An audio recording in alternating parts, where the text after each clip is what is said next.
You probably had dairy today. A splash of milk in your morning coffee. A slice of cheddar melted on your toast. To you, it is just a completely ordinary breakfast. But for the vast majority of human history, doing this would have made you violently ill. If you went back 10,000 years and handed a cup of fresh cow's milk to an adult hunter-gatherer, their body would treat it like a biological weapon. Welcome to Milkiry. Today, we are looking at how a single genetic typo turned milk from a deadly poison into a global obsession. Let's start with a basic rule of nature. Milk is baby food. It is a custom-designed chemical cocktail packed with fats, proteins, and a unique sugar called lactose. To digest lactose, all baby mammals produce a special enzyme called lactase. Its sole job is to split lactose into simple sugars that the body can absorb. But as soon as weaning is over, the body flips a genetic kill switch. It turns off the lactase gene. And honestly, it makes evolutionary sense. Why waste energy-building tools to digest a food you will never see again? So, the default state of every adult mammal on Earth, including humans, is lactose intolerance. You are not sick or allergic. You are just a normal mammal. But then, humans did what humans do. We broke the rules. Around 10,000 years ago in the Fertile Crescent, our ancestors decided to domesticate the wild aurochs. Imagine a modern cow, but double the size, incredibly angry, and equipped with massive horns that could easily impale a tiger.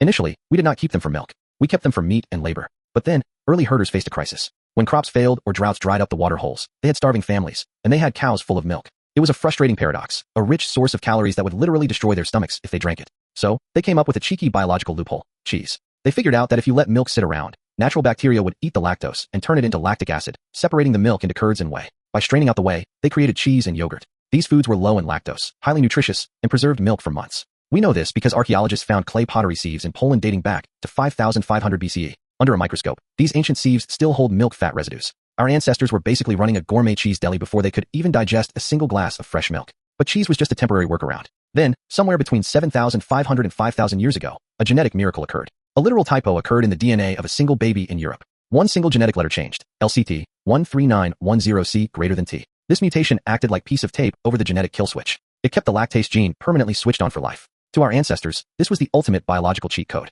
In the freezing winters of northern Europe and the dry grasslands of East Africa, this mutation was a superpower. During famines, a person who could digest fresh milk had access to a clean, renewable source of fluid and fat without having to slaughter their herd. Those without the mutation starved. Those with it survived and passed on their genes. The mutation spread with brutal speed. Today, 95% of Scandinavians are lactase-persistent mutants. Meanwhile, in East Asia, where historical herding was not a thing, adult lactose intolerance remains the normal baseline, affecting up to 90% of people. Once we had the genetics sorted, we turned dairy into a culinary art. And who do we have to thank for the best cheeses in the world? Monks. Seriously. During the Middle Ages, European monks were the ultimate cheese nerds. They owned vast estates, kept meticulous notebooks, and conducted thousands of silent experiments on fermentation temperatures and mold strains. If you love Gruyere, port salad, or Maroilles, you can thank a medieval monk who spent his silent hours obsessing over milk curds. But as cities swelled during the Industrial Revolution, milk became a literal horror show. In the 1850s, greedy New York distillery owners realized they could make extra profit by feeding hot, fermented grain waste, called swill, to dairy cows kept in filthy stables next door. The cows got sick, lost their teeth, and produced a thin, watery, blue-tinted liquid called swill milk.